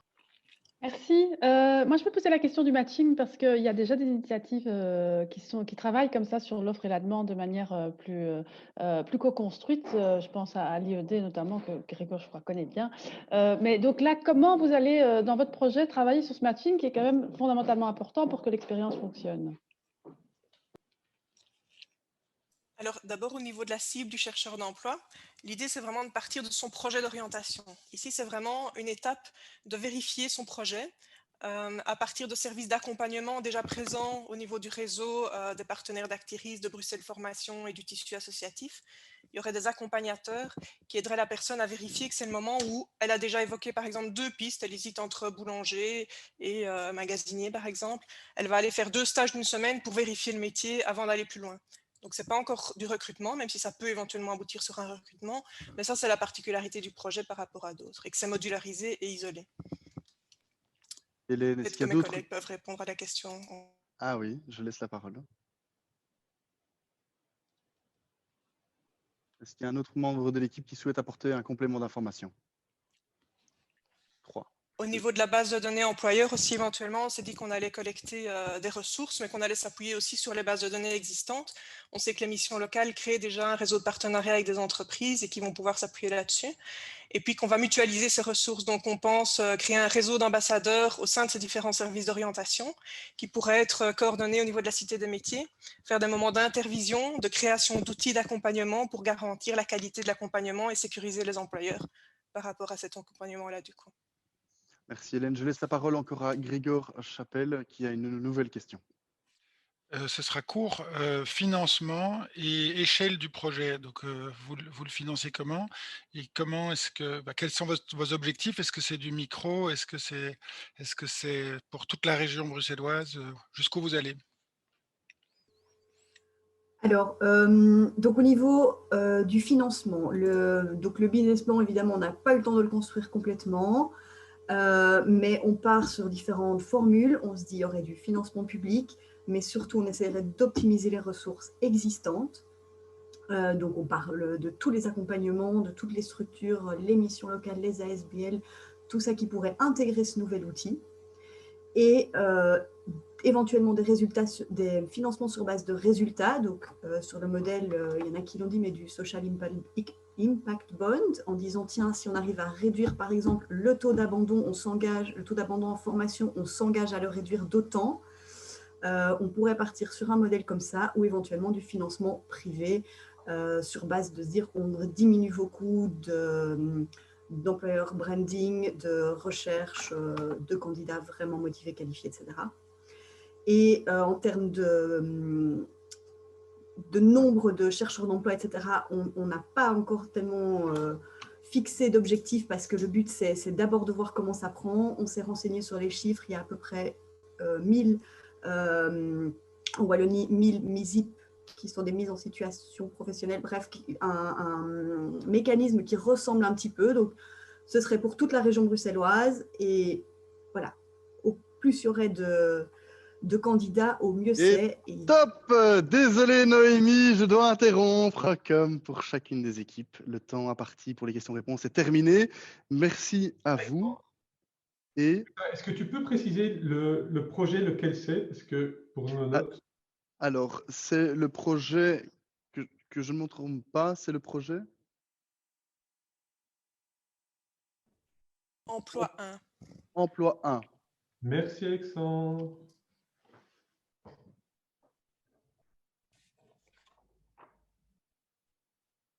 Non, pardon. Oui, c'est ça, emploi 1. Oui. Ok, on passe d'ailleurs à l'entrepreneuriat numéro 1. L'équipe de Chloé, l'entrepreneuriat 1. Par contre, est-ce qu'on peut me donner le droit de partager mon écran?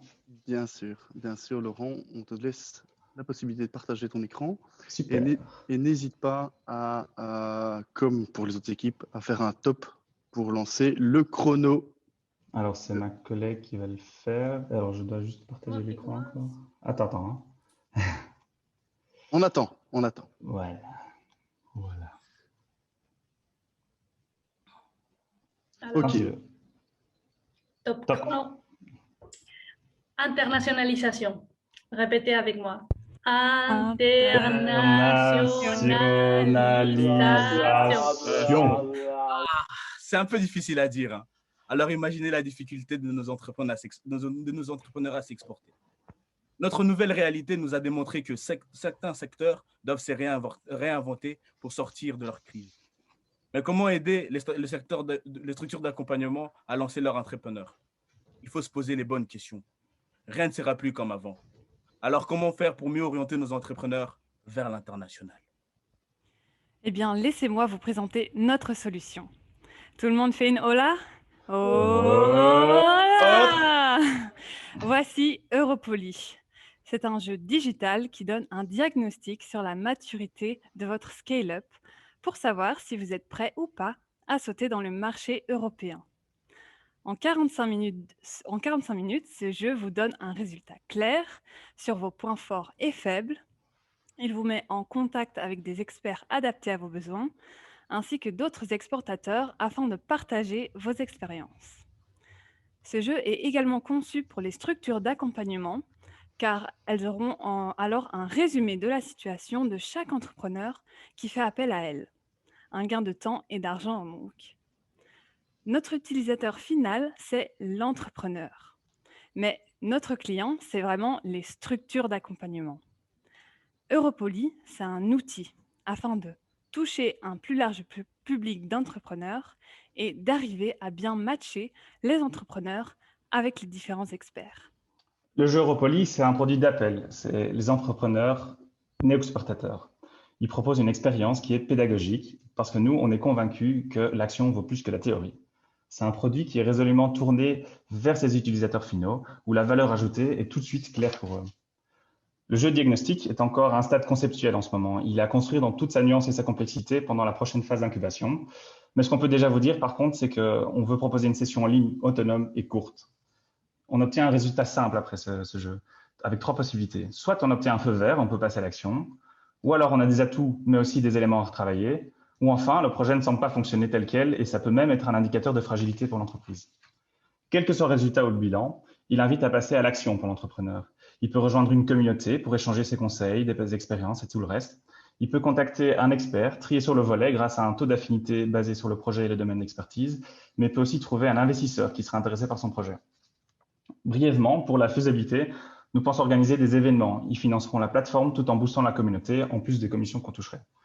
Notre équipe regroupe les compétences de base, mais encore à la recherche d'un game designer. Alors, maintenant qu'on a appris à dire internationalisation, c'est à vous de jouer. Top! Ok, merci à vous, belle équipe. Merci pour ce beau projet Europoly. On peut vous applaudir, c'est vrai. C'est pas parce que vous passez plus tard qu'on peut qu'on peut oublier de vous applaudir. Alors, pour les questions-réponses, je vais donc vous demander d'arrêter le partage, si c'est possible pour vous. Et je demande aux membres du jury, est-ce que vous avez des questions? N'hésitez pas à lever la main si c'est le cas. Alors là, pour le moment, je n'en vois pas. Ah, si. Alors, je laisse la parole à Marie, et puis Patrick, et puis Benjamin. Marie, c'est à toi. Merci pour la présentation originale. J'ai une question encore une fois sur l'aspect durabilité. Dans quelle mesure est-ce que vous avez pris ces critères-là en compte dans votre projet? On sait que l'importation-exportation, c'est évidemment bénéfique au niveau économique, mais il y a des enjeux aussi au niveau durabilité. Et est-ce que vous avez des sélections, par exemple, de fournisseurs ou d'utilisateurs que vous voudriez, par exemple, sélectionner d'un point de vue durabilité, etc. Donc, est-ce que ces critères-là ont été pris en compte d'une manière C'est ou pas d'une du autre? tout notre domaine d'expertise. On sait que ça existe. Nous, on a visé plus l'impact qui était sociétal et les faillites d'entreprise et la résilience. Maintenant, on est tout à fait. On sait que c'est un des points à travailler dans la phase d'incubation, tout à fait. Ok, je laisse la parole à Patrick, et puis je laisserai la parole à Benjamin. Patrick. Même question qu'on a déjà posée plusieurs fois. Quel est vos business plans? Quels sont vos moyens, besoins de financement? Comment vous financez? Et vous avez déjà une estimation de votre coût annuel de fonctionnement? Alors là, encore une fois aussi, on a surtout travaillé une idée, un concept qu'il faut affiner pendant la phase d'incubation. Ce qu'on sait, c'est qu'on veut commencer petit avec un secteur et donc ne pas toucher tout le monde tout partout, mais plutôt, genre, par exemple, les startups digitales à Bruxelles. Et alors, les financements viendraient donc du coup des commissions qu'on prendrait des experts, les investissements, on prendrait aussi, du coup, on jouerait le rôle d'entremetteur en fait. Et puis voilà, l'organisation d'événements autour d'une communauté, c'est quelque chose, d'après moi, l'organisation d'événements, c'est une vache à lait sur laquelle on peut se reposer aussi. Donc voilà, trois sources de revenus à construire petit à petit. Je laisse la parole à Benjamin. Mais j'avais aussi une question en matière de business plan, mais je vais vite en changer. Est-ce que vous avez des critères éthiques? Il me semble qu'en matière d'armes, par exemple, c'est facile de trouver des débouchés à l'exportation. Est-ce que votre jeu est ouvert de ce côté-là? Je crois qu'il y en a déjà beaucoup qui sont vendus avec ce genre d'arsenal. Ça ne nous est pas passé en termes à ce point-là, mais vraiment ces spécificités-là, on pensait vraiment, on s'est basé sur un néo-exportateur. Je pense pas. Voilà, donc c'est un projet à creuser. Le diagnostic en fait est ouvert à tous. Ça, c'est vraiment l'ouverture. Et puis après, ça va permettre d'activer le projet et on espère du coup rentrer dans le réseau d'accompagnement aussi. Donc, c'est à ce moment-là que les questions vont se poser aussi, le tri. Mais nous, on est ouvert. Quoi, on est d'accord. Justement, ouvert à tous. D'accord. Alors, est-ce qu'il y a d'autres questions? Ah oui, je vois Isabelle qui a levé la main. Oui, mais c'était par rapport à l'accessibilité, justement, on touche les néo-exportateurs. Et donc, ma question, c'est qu'est-ce que vous avez pensé mettre en place pour pouvoir toucher ces entrepreneurs et ces entrepreneuses qui n'ont même pas encore en tête qu'elles pourraient se lancer à l'international? Ça demande une démarche a priori proactive. Je ne sais pas si vous y avez déjà pensé ou si c'est pour la suite. C'est une réponse que Noémie pourrait avoir éventuellement. Je ne sais pas si vous... Mais en tout cas, on comptait s'appuyer aussi sur le réseau déjà existant en fait. Et nous sommes en fait, on ne va pas parler de concurrence d'accompagnateurs, mais on va plutôt parler de partenaires. Et en fait, on veut être l'offre qui se veut de la valeur la plus ajoutée pour le destinataire final. Et donc, il y a un référencement naturel qui se fasse du bouche à oreille, que ce soit des accompagnateurs publics, privés, mais aussi dans le milieu. On va très vite dire, mais fais le jeu, tu vas vite te placer, et puis après, tu vas avoir accès à tout le réseau. Donc, en fait, ça va être assez organique, on espère. Dans l'intention en tout cas, et à creuser aussi. Ok, est-ce qu'il y a d'autres questions des membres du jury? Pierre, Barbara, d'autres personnes? Non, bah écoutez, ça a été plutôt clair, et donc j'attends un tout petit peu pour être sûr qu'il n'y ait pas une question pop-up qui pourrait émerger. Ok, c'est très bien. On va donc du coup terminer ici la session de questions-réponses. Merci à vous et on passe à la prochaine équipe, Culture 2. Culture 2, l'équipe de Julien Gassan. Alors, je vous invite à vous installer et à prendre le partage d'écran si c'est nécessaire. Ouais, parfait. Voilà, Lucas, on t'entend bien, donc ça c'est Super. OK. On est deux à parler du coup. Mélanie et moi, on va parler. D'accord, on voit bien donc le slide, Super. ton partage d'écran. Et donc, fais-nous un top pour la régie pour l'activation du chrono. Ça va, mais c'est parti. Donc, bonjour à tous et à toutes. Donc, nous sommes Lucas et Mélanie et nous sommes penchés sur le challenge « Que pourrions-nous apporter au secteur Horeca et culturel en termes d'accompagnement digital afin de les rendre attractifs auprès d'un public international et local ?» Donc, pour répondre à ce challenge, nous avons dû nous mettre dans la peau d'un visiteur, d'un restaurateur et d'un hôtelier. Donc, quand on parle d'offres digitales, Bruxelles ne semble pas à la hauteur de certaines destinations européennes qui ont, elles, investi massivement dans des expériences touristiques immersives et digitales. Et comment expliquer cette situation? Eh bien, nous sommes face à deux problématiques. La première problématique, c'est que, d'après nos échanges avec les experts, le secteur Horeca et le secteur culturel ont des visions et des pratiques différentes, mais elles souhaitent collaborer. Ils sont en attente d'initiatives constructives, concrètes et rapides pour toucher leur cible commune, le touriste. La deuxième problématique, c'est de rendre l'offre attractive auprès d'un touriste toujours plus exigeant et connecté. Comme solution, nous proposons une structure agile, le Lab Cultureca. Il permettra de fédérer les deux secteurs, faciliter leur co-création, accélérer la mise en place opérationnelle d'offres combinées. Entre autres, le Lab Cultureca s'est rassemblé autrement. Et au Lab Cultureca, on s'est penché sur ce touriste. On s'est demandé quels étaient ses besoins, quelles étaient ses attentes. Une étude récente, une étude marketing de Visit Brussels montre que près de 50% des visiteurs locaux ont des attentes bien précises vis-à-vis de l'offre culturelle de leur ville et bien entendu, leur proposer une offre digitale et durable s'intègre dans une stratégie d'offre attractive et innovante. La première offre d'expérience digitale a d'ailleurs été imaginée. Par exemple, un repas belge dans une chambre d'hôtel redécorée dans laquelle on voyage virtuellement dans l'univers de Magritte. Alors, au vu du contexte actuel, on s'adresse dans un premier temps aux touristes locaux pour ensuite déployer l'offre au niveau national, puis international, dès que les conditions le permettent. Et puis, comme on ne vit pas dans un monde virtuel, nous nous appuyons aussi sur des acteurs privés pour assurer notre agilité et des acteurs institutionnels comme Visit Brussels par exemple, pour garantir notre légitimité. Nous prévoyons également de prélever une commission sur chaque solution imaginée. Alors, pour rappel, le Lab Cultureca, c'est quoi? On a une mission, c'est accompagner Visit Brussels, faciliter et accélérer la collaboration des secteurs culturels et Horeca et créer des expériences digitales et durables. Pour terminer, on est une équipe avec des profils polyvalents et complémentaires aux expertises variées et pertinentes. Ok. Merci de votre écoute. Merci à vous. Le pitch s'arrête ici. Bravo. Bravo.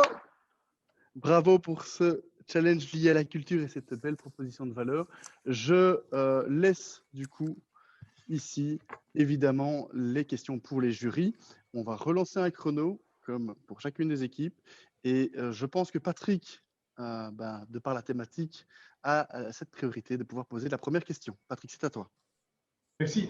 Est-ce qu'en 30 secondes, donnez-moi 2 exemples concrets d'idées que vous avez.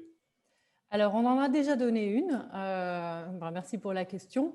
C'est de proposer une offre combinée en fait, entre un service d'hôtellerie qui va avoir besoin pour les prochaines années, je pense, de pouvoir faire autre chose de chambre d'hôtel parce que le public international va prendre un petit peu de temps à revenir. Il y a une offre Horeca qui s'intègre dans l'offre.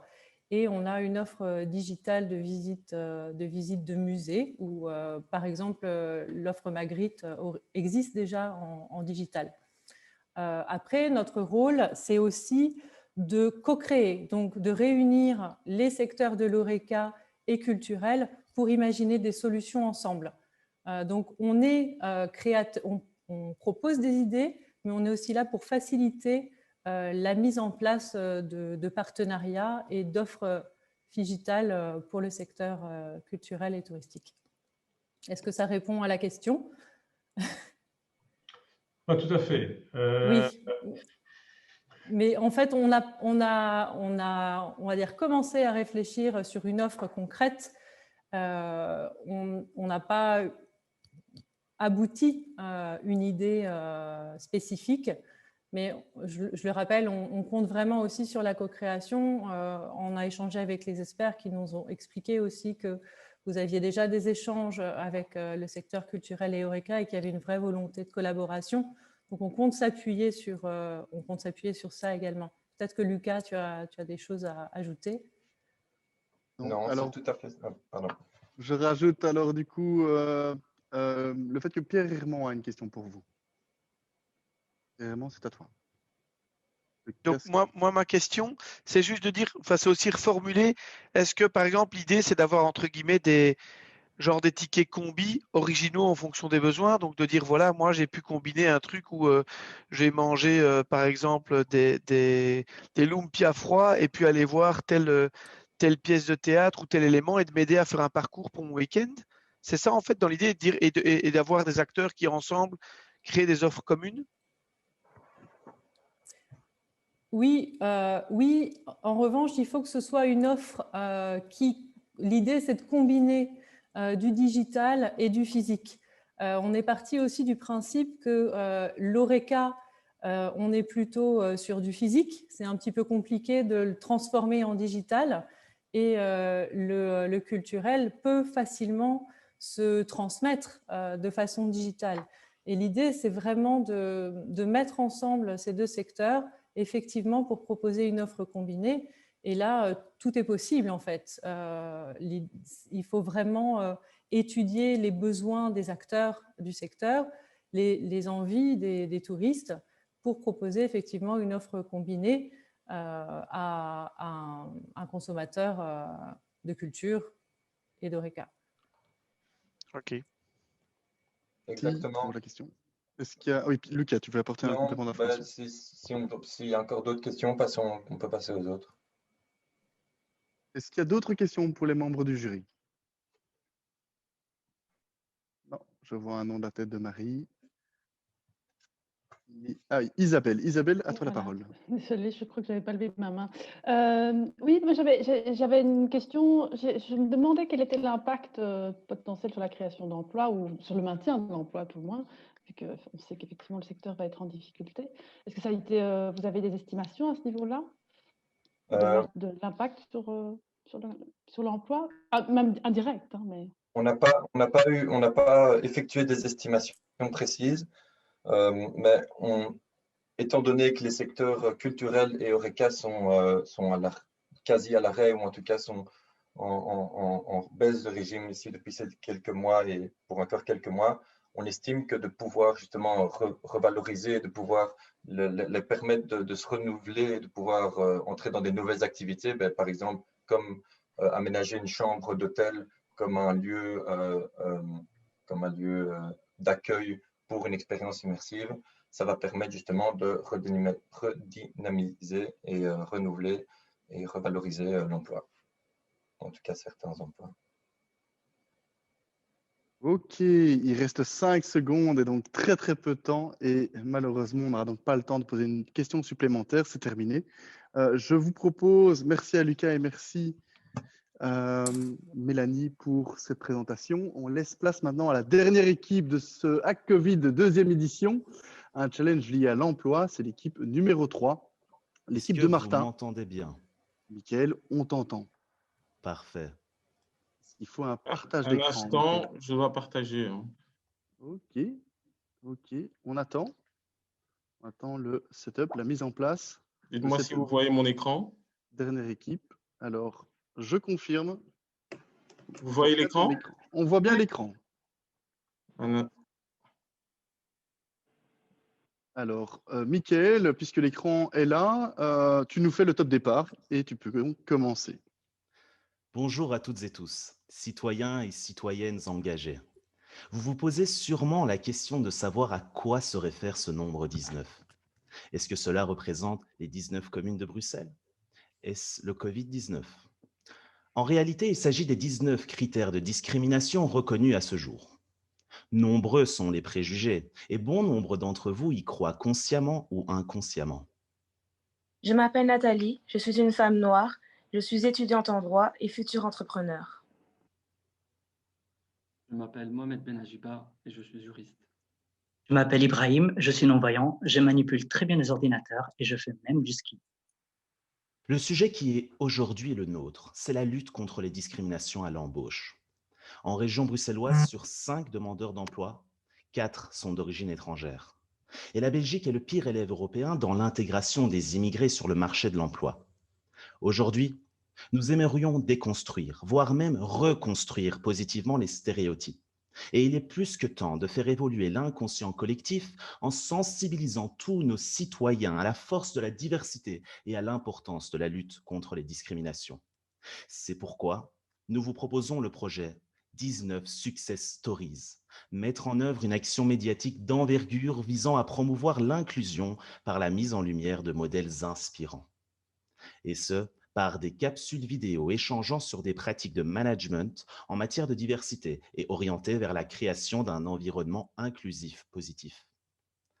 Vous l'aurez compris, notre public cible est les chercheurs d'emploi, mais aussi et surtout les patrons d'entreprise. Nous voulons partager des success stories et tout au long de la semaine, nous avons rencontré une série d'intervenants inspirants qui sont enthousiastes de participer à ce projet. Et je suis certain que nous pouvons compter sur vous, chers membres du jury. La Déclaration des droits humains qui font notre démocratie nous dit « Toute personne a droit au travail, au libre choix de son travail, à des conditions équitables et satisfaisantes de travail. » Je terminerai donc par vous demander un exercice d'introspection. Pendant les 19 secondes qui vont suivre, réfléchissez. Réfléchissez à tous les biais conscients et inconscients que nous avons tous en nous et aux success stories que vous avez vécues pour arriver à créer le monde de demain.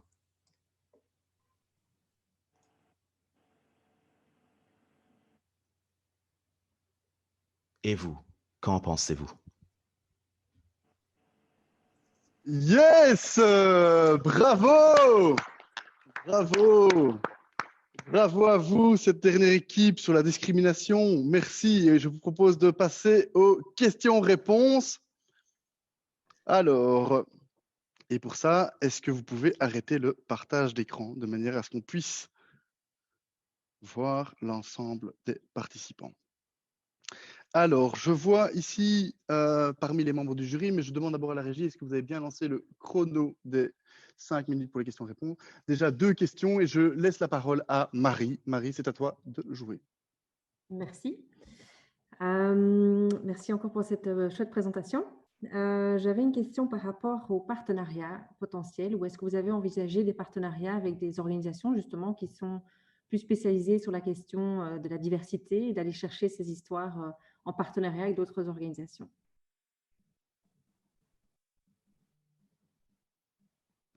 Le temps file, l'équipe. C'est à vous de répondre. Et donc, oui, je vais vite prendre la parole. Alors, bonjour, Driss. Oui, tout à fait. Donc, pendant toute la semaine, on a concerté plusieurs experts, notamment les experts de Actors Inclusive, mais il y a les instances, les equality bodies comme UNIA, l'Institut Égalité Femmes-Hommes, qui vont bien nous supporter pour avoir de l'expertise dans nos capsules, évidemment. Mais l'essentiel est qu'on a rencontré des entrepreneurs qui sont très occupés, très engagés sur le sujet. Donc, on a entendu déjà plein d'expertise parmi ces intervenants qu'on a vus cette semaine. Ok, merci Driss. Marie, est-ce que ça répond à la question? Est-ce qu'il y a d'autres questions? C'est ok? C'est top. Ok, je laisse la parole à Grégor et puis à Benjamin. Pardon, pour vous laisser le temps de répondre, mes 2 questions seront courtes. Est-ce que vous avez pensé au concept de l'intersection des discriminations? Et deuxièmement, comment est-ce que vous vous différenciez d'autres types d'actions dans ces vidéos? Est-ce que c'est la force du témoignage? Est-ce qu'il y aura une pédagogie particulière? Quelle sera la spécificité de cette action audiovisuelle? Oui, l'intersectionnalité est la base, et comme vous avez vu, il y a 19 critères, donc c'est vraiment intersectionnel parce qu'on prend ces critères-là. Et l'idée dans les capsules, c'est vraiment de pouvoir avoir une série de vidéos qui va traiter plusieurs thématiques. Donc une fois, on peut traiter de la problématique du sexisme, une autre fois, on peut traiter de la problématique de l'handicap, une autre vidéo traitera de la problématique de la discrimination due à la couleur. Donc, l'intersectionnalité, c'est vraiment au cœur de notre réflexion de cette semaine. Si je peux rebondir en termes d'impact, parce que j'essaie vraiment de comprendre, parce qu'il y a des campagnes de communication, ça existe. Donc, j'ai bien compris le thème, j'ai bien compris votre préoccupation, mais est-ce qu'il y a une méthodologie particulière ou une pédagogie particulière pour déconstruire ou reconstruire les stéréotypes dont vous parliez tout à l'heure? Oui, alors il y a des biais inconscients. L'idée, c'est vraiment via ces capsules-là, parce qu'on va demander bien sûr de l'aide de certains professionnels qui travaillent déjà sur la thématique. On a d'ailleurs eu Fatima Zibou pendant la semaine. Donc l'idée, ça va vraiment déjà via l'intelligence collective, parce que ici, on ne veut pas faire du finger pointing, mais on veut vraiment inclure tout le monde et venir avec des messages positifs. Et la différence ici, c'est que on va chez les entrepreneurs, on essaye de faire des capsules du style Combini, etc., qui vont vraiment to the point. L'idée, c'est vraiment, et la façon dont on va délivrer, c'est une façon agile aussi. Donc, on a des gens dans l'équipe qui sont aussi, qui connaissent cette méthodologie. C'est comme ça qu'on va livrer. Merci. Alors, je laisse la parole à Benjamin. Benjamin, c'est à toi. Quelle méthode de diffusion de la capsule? Quelle méthode?